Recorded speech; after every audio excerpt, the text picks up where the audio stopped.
Thank you for coming together on this new Sunday morning.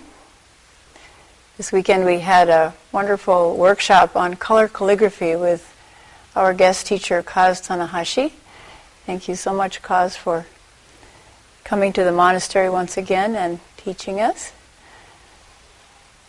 And many people who've been to Kaz's calligraphy workshop before said each year they learn something new. It isn't something you come to and say, okay, now I'm done. Each workshop is a new beginning, a dropping to another level of working with this beautiful practice of body, mind, and breath unified.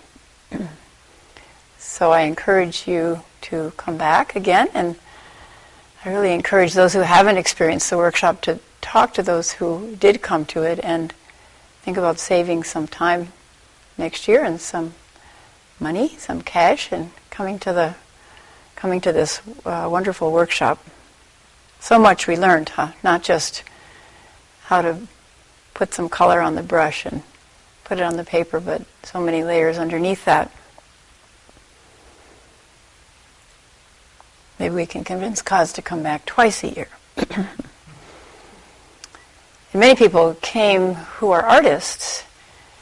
Some people came who have never done art before, never picked up a brush before and done any painting. So it's wonderful to have that diversity of people coming to the workshop. Artists who have to put aside what they know about art and begin fresh, and people who are beginning fresh with all their fears about even picking up the brush and looking with fear and trembling at this piece of white paper in front of them. And everybody created something very, very beautiful because it comes out of us.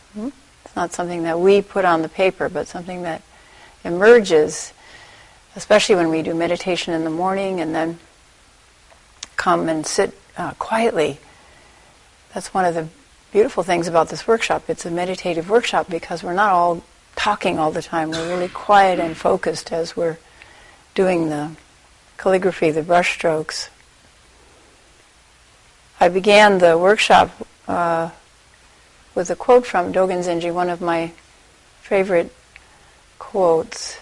On various people's faces hang old Gautama's eyes. Gautama is the Buddha's name. So on all of your faces, on all of our faces, hang the Buddha's eyes. And our practice is to become able to see through those eyes clearly. There are eyes already. The enlightened eyes are our eyes. But how to see through them clearly. How to see with our ears and with our skin and with our nose.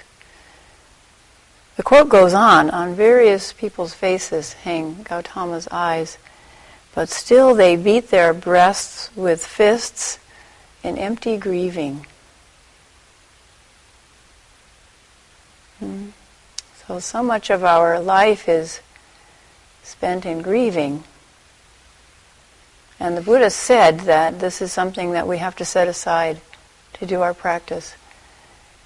Set aside grief and clinging to the world. So all the things that we wish weren't happening, we have to acknowledge they're happening. That's the truth. That's the first noble truth, the truth of suffering. It's a fact.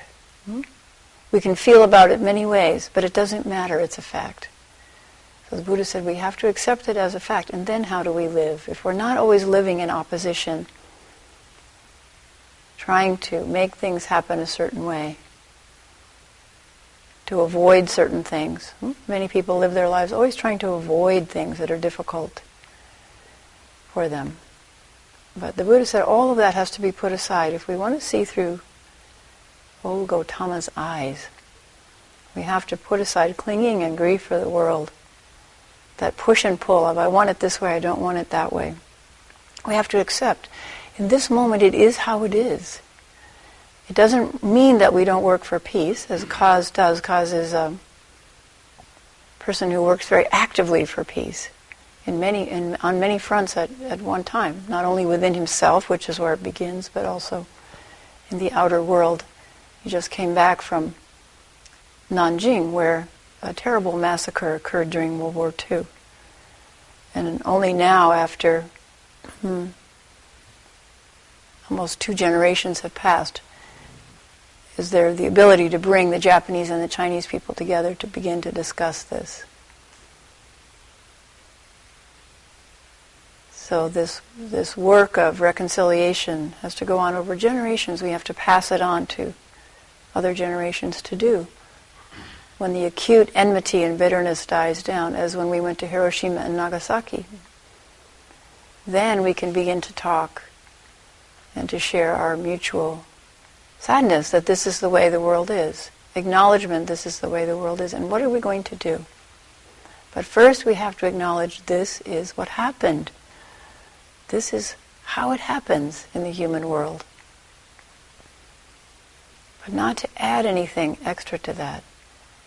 This is how it happens. We embrace it fully, and then we move forward.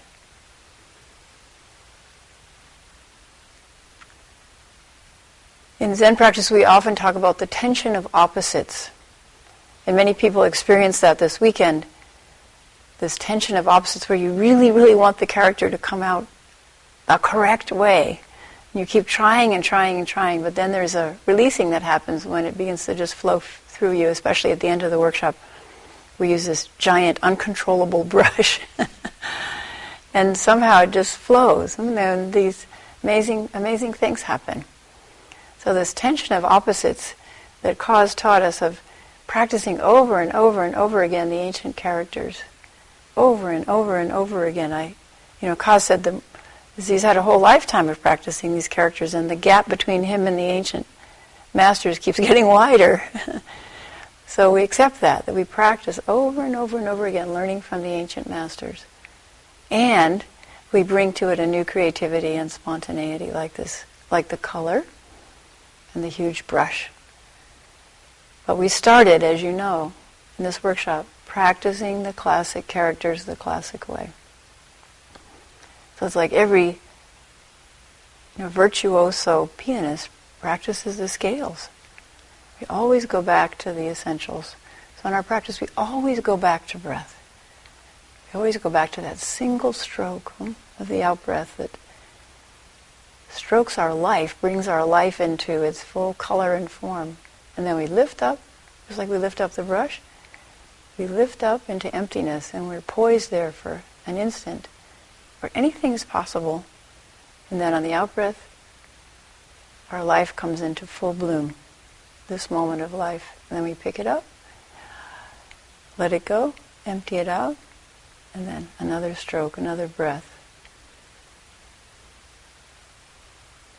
So this tension of opposites, the ancient and the new, the studied and the spontaneous. So in Zen, we don't reject one for the other. We include them all. And Kaz himself, I get the advantage over Kaz now because he has to sit over there quiet and I get to talk about him. But Kaz, as you've caught a glimpse of this weekend, embodies this tension of opposites. Kaz always says that his way is to be lazy and to be stupid and to be crazy. So he said that once his teenage son said, "Dad, you are so stupid." And now most parents would object to that, right? But Kaz said, "Didn't you know that?" And then his son couldn't say anything.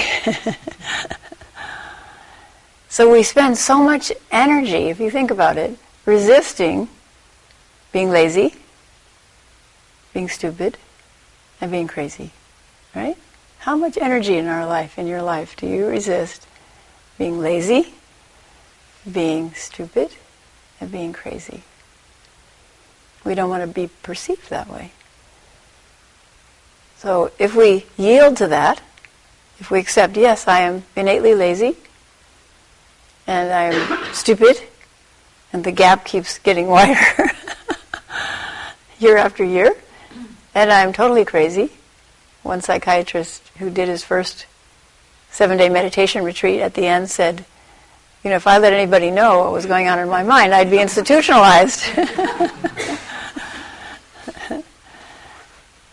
So we're crazy. Our mind is completely crazy. So if we just yield to that and say, yes, that's the way it is, and that's okay. Just like we say, the world is suffering. The human world is suffering. That's the way it is. That's a fact. Then all of that energy that we use to try to resist those facts is freed up for something else. It's freed up for being productive. It's freed up for being creative. It's freed up so that wisdom can flow through us.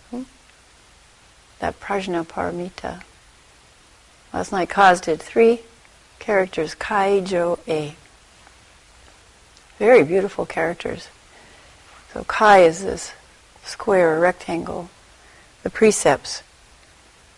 So we have to begin our life with the foundation of the precepts, keeping the precepts. The guidelines, the driver's manual, as Ajahn Amaro says. It's a driver's manual for driving this human vehicle. We weren't given one when we were born. And we cobbled together a driver's manual out of bits and pieces that we gathered from the world, from our parents who may not have been able to drive very well either. So we just try to pick up bits and pieces and put them together to make a driver's manual, but it's quite defective. So the precepts give us a solid foundation for how do we live a human life? How do we go forward? How do we drive along this path of our life journey? So Kai, the precepts, and Jo, samadhi, sitting in stillness and the energy that begins to flow through us when we're not putting out. And then A, the circle. And so samadhi is the triangle of our body when we're sitting, empty in the middle. And then A, the circle, which represents prajna paramita, this wisdom that can flow through us when we're really out of the way, when we step out of the way. Wisdom beyond wisdom, this very deep river of wisdom that's always flowing, always has, no beginning, no end, and we can tap into it even a little bit when we sit. When we move out of the way, all of this grieving and clinging for the world, all of these notions about I should be this way, I shouldn't be this way, I shouldn't be lazy, I shouldn't be crazy, I shouldn't be stupid. When we move all of those notions out of the way, then we're back to this emptiness, this white sheet of paper, another stroke, another breath.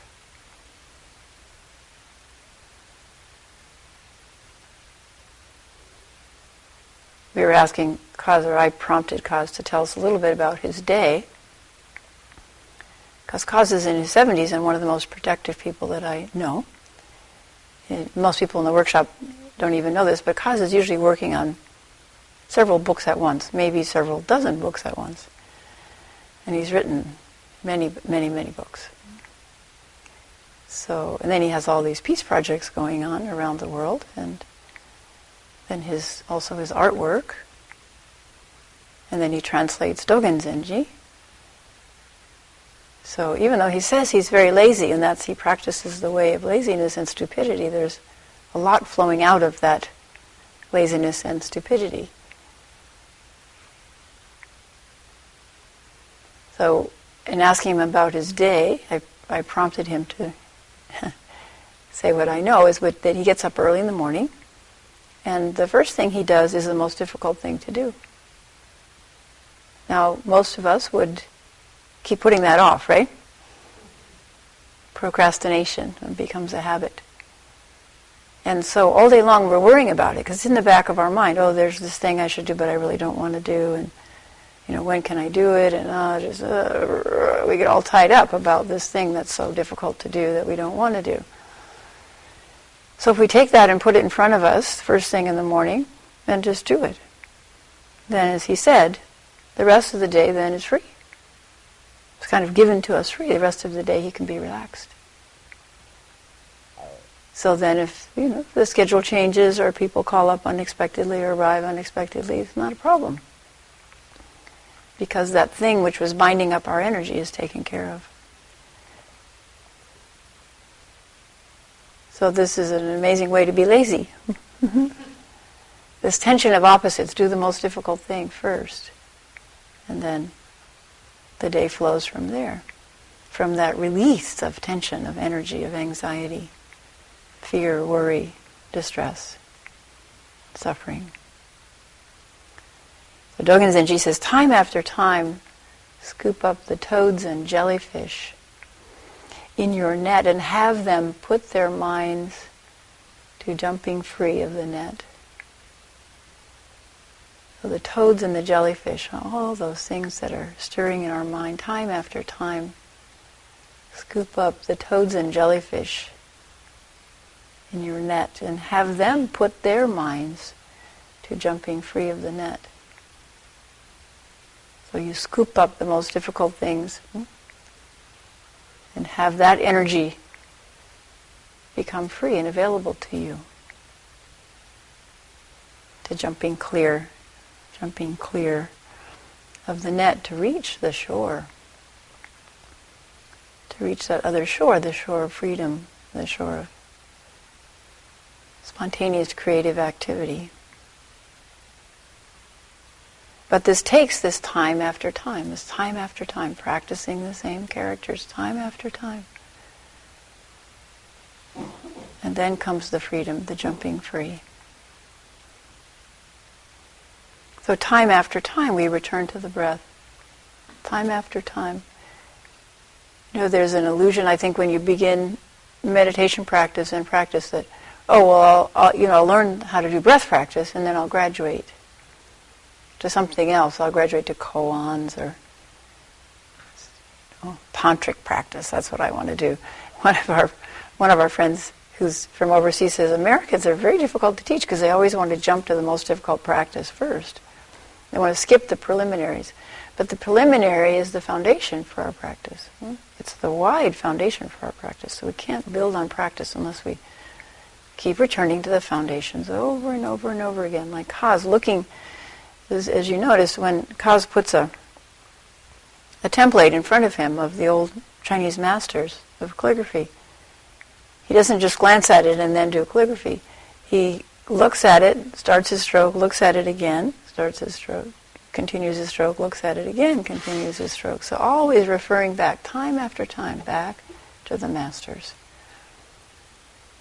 So how many thousands of times do you think he's put that template in front of him of some basic character and practiced it, either alone or with us, watching? Thousands, tens of thousands of times probably. And yet always referring back to the master. So always returning to the foundation. So in our practice, the foundation is our breath. So simple. But each stroke is different. Like each stroke of the brush is different. So can we really be awake and alive? For each breath is different. Each stroke of our life. Each gesture, each movement is different. That's that miracle of mindfulness that Kaz titles a lot of his ensos, the miracle of mindfulness. The miracle of mindfulness is each moment is fresh. So we never get bored. Boredom, which is the sickness of our society, especially young people, have to have something really noisy and fast-paced and bright, and so they don't feel bored.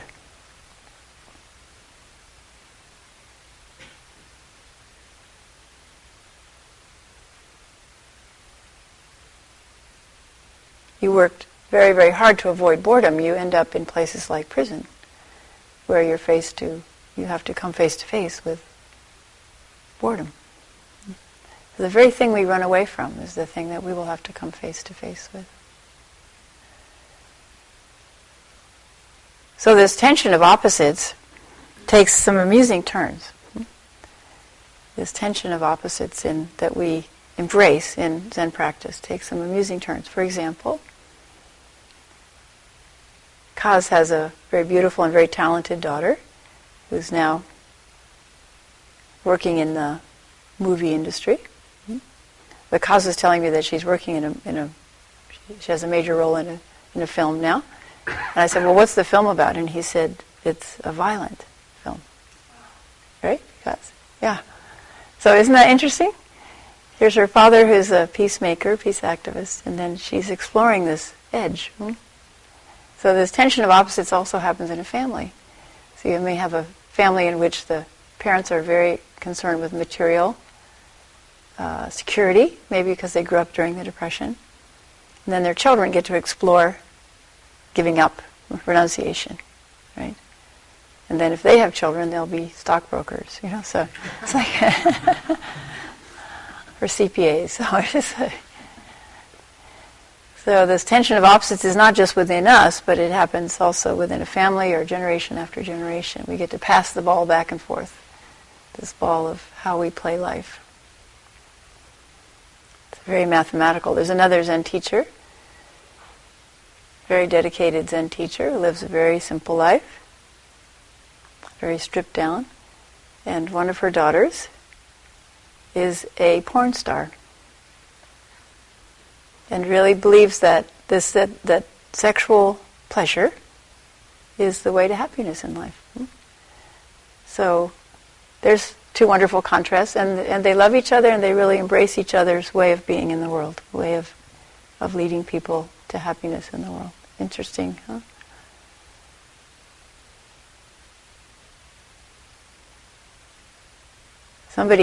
Last night I picked up the mail at the post office, and in our usual mail for the monastery there were 2 Cosmo magazines,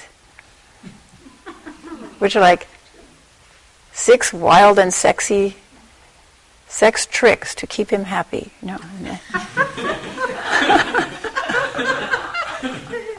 Where did this come from? So we don't know if it has Hogan's name on it. I don't know. We don't know if somebody subscribed to it as a joke. Very bizarre thing arriving on our doorstep. But you have to laugh at it, right? Because it's this sort of tension of opposites. It's right there, right in our face. But it also, when you read it, because I was staying at a member's house once about a half a year ago. I was staying at a member's house, and he has 3 beautiful teenage daughters. But these were the magazines that the girls had. So in reading through, I realized, whoa, what a world.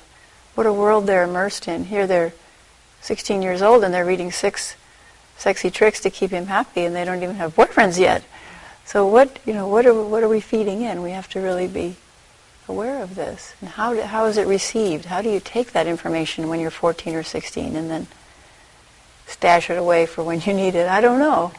I didn't have to face that when I was growing up, but now young people have to face all of that huge flood of astounding information and noisiness and music just plugged right into their ears. Really amazing challenges. And we right now we have this, I think, kind of amusing tension of opposites at the monastery. We have younger men and older women. So we have men in their 20s and 30s, and then we have women in their 50s, 60s, and 70s. So it actually helps avoid a lot of problems. So we had a lot of young women in their 20s and 30s, we'd have a lot of tension of opposites here. So it's a kind of safe thing that's happening here. The young men and the older women. I don't know, it'll change, of course. But right now it's kind of amusing. And it fits with, I was at a seminar for physicians in October out in the Columbia Gorge, and I went to I was giving some presentations, but I went to a presentation by a psychologist and his wife, who've done a lot of work with the medical family. There are particular problems in every profession, like lawyers' families have particular problems, medical families have particular problems. I'm sure artists' families have particular problems too. So he was asked to help out with medical students years ago, and that's become his specialty. And he was talking about that, but he was also observing changes over generations, and he said that in this generation, the young men seem to be disappearing because the women now are being empowered to take on careers. So the women are rising up to become CEOs, and physicians and lawyers are more women now in medical school than men. And in my day, there were only a few women out of the whole class. So this is a big change. So women are being empowered to come into their own world of success, of potential, in many realms. Even, becoming sea women, sea men, sea women, working in occupations, or working as electrical linemen or telephone linemen, and so on. Construction work, a lot of areas that were unavailable before. So as this is happening, they're noticing a disappearance of men. Very interesting. Where are they going? They're not up there in the fore as much. So where are they going? Don't know. So maybe this is somehow related to the young men here and the older women here. I don't know. So this tension of opposites, we see it in so many aspects of life, and to not be afraid of it or worried by it, but to investigate it. Be curious about it. Keep entering it with beginner's mind. Dogen Zenji said, everybody has their own radiant light. Now I ask you, where do you all come from?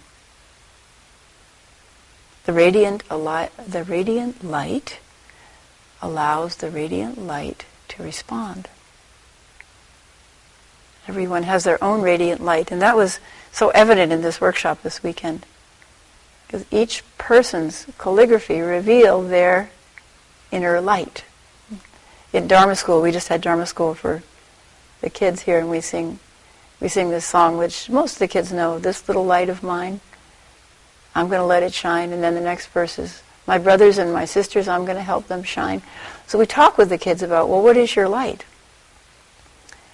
Now, an adult might have trouble answering that question, but the kids don't. So I say, what is your light? What is your special light? And one of the little girls said, "Oh, I dance ballet." And then she was describing her tutus, her leotards, and I do it, and I perform for my brothers and my sisters and my dad. So she knew right away that was her light. And then her little sister, who's only 6, I said, "Well, what is your light?" And she looked at me real shy. She said, "I run." Isn't that great? A little 6-year-old. Now, in my generation, you wouldn't get a girl who would have said that was her light. That would be very rare. Well, it's only boys who ran track. Girls didn't run track when I was in high school. So that's a whole change of how our light can be expressed. So she said, "I run," and she just got her first skateboard. She's so excited. 6-year-old girl. That's fantastic, huh? So each one has their own radiant light, and that's what you could see in these calligraphies as the days of the workshop passed. Each person's light began to emerge in their calligraphy. So beautiful. Each one has their own radiant light. Now I ask you, where do you all come from? So that's the spiritual question underneath everything. Where do we all come from? And where do we return to? So this tension of opposites of this life, and then the emptiness that we come from and that we return to. That's a tension that scares us a lot. To return to emptiness. What will happen? What will happen when we return?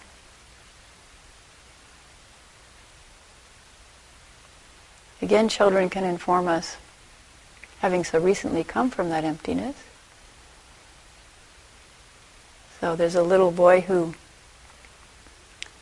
is a friend of someone in our Sangha who died and then was resuscitated. And I talked to him recently, and I'm hoping to film him about his experience. And he said he felt no pain. And I asked him, many people are afraid to die. Well, what do you think about that? And he said, they shouldn't be afraid. He said, it's the most natural thing. It's pretty amazing, huh? If we could all feel that way. So this tension of opposites, you think, a young person would be really afraid to die, but here's a young person who has died and come back and is not afraid at all.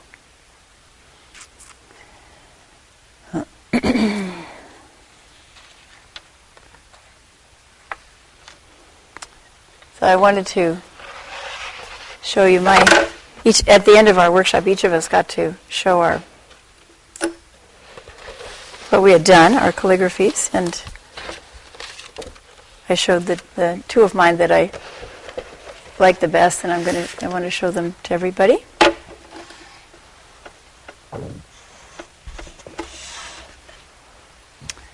So one of the characters we did early on was fire. Originally these, as Kaz explained during the workshop, these were pictographs. So this was a picture of fire, flames leaping. Then it became simplified so that it could be, first it had to be carved in stone or wood, and then eventually brushed in a brush stroke. So this is the current character for fire. Now you could understand this if you're Vietnamese, Korean, Chinese, or Japanese. So, for example, in Nanjing, when the Chinese people and the Japanese people were meeting, they could write to each other and understand each other, even though they couldn't speak each other's languages. So underneath, there's something common, and this represents this. Underneath, there's some common language beyond language, which has to do with those brushstrokes of life. So this is fire, like leaping fire. And then this one is water. So in our Zen tradition, we have 4 elements that make up who we are. The 4 elements of earth and water and fire and air or wind. So these elements join to form this fragile body here. And what holds it together for a while? For a while it's held together, and then when cause and effect changes, then they dissolve again. They go back to their original form, earth and water and fire and air. So this is water, like a wave splashing. And this is also the form of the Zen Enso. Many people ask, what does it mean? Well, you can't exactly explain what it means. It means, you can say it means many things, and it would mean many different things to you in your life. But to me, these two belong together. So we have this circle of our life in our practice. Our practice keeps going back around to things again and again. Dogen Zenji said our practice is like a spiral, and actually when you paint these, they become like a spiral. They twist on themselves. So there's something we're working on our life. Maybe there's one essential lesson that we have for each lifetime.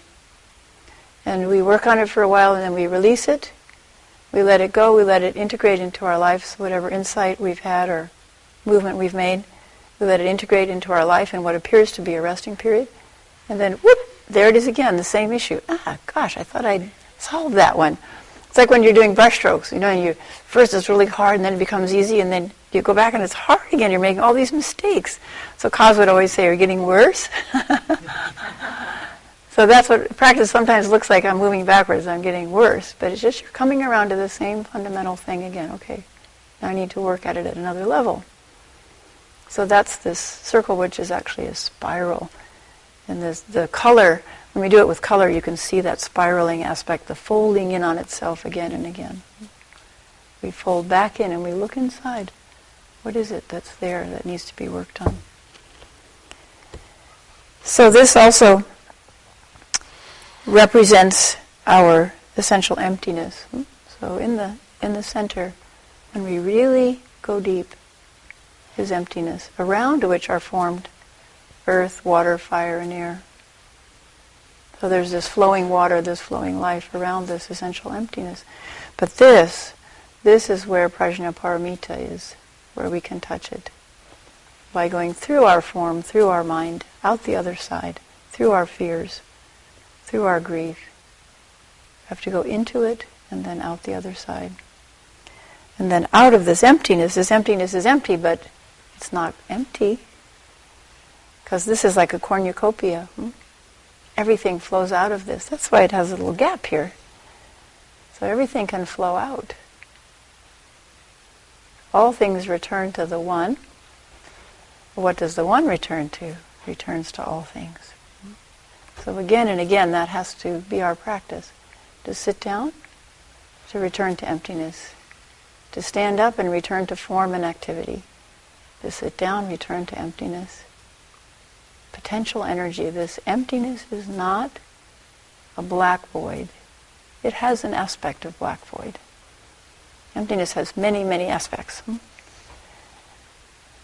Has an aspect of black void, but it also has an aspect of potential energy, unbelievable potential energy, unbelievable source of potential energy. So when we return to it and we touch it, then out we come. Out our whole life flows again. So it's just like lifting up the brush, returning to emptiness.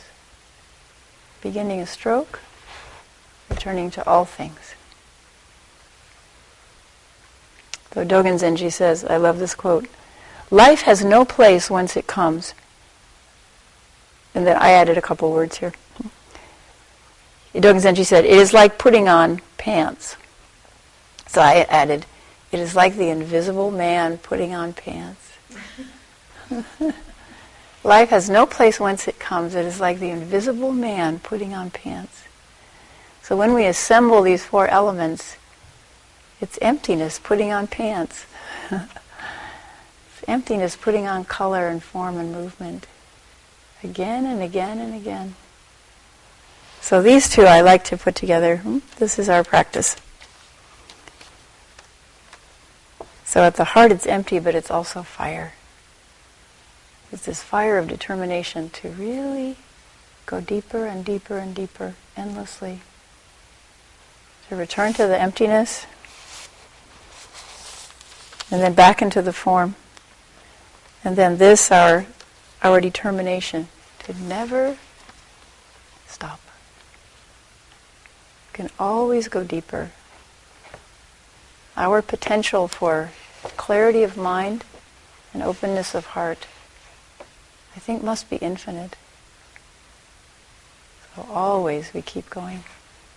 Keep discovering, keep enjoying. So I hope you all enjoyed this weekend. Discovered something this weekend. Can take it home and share it and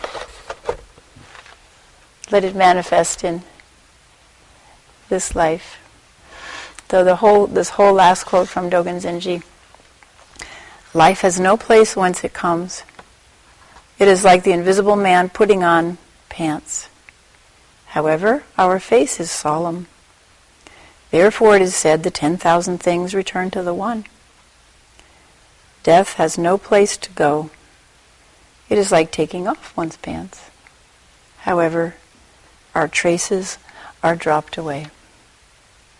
Again and again we drop away the traces. Thank you.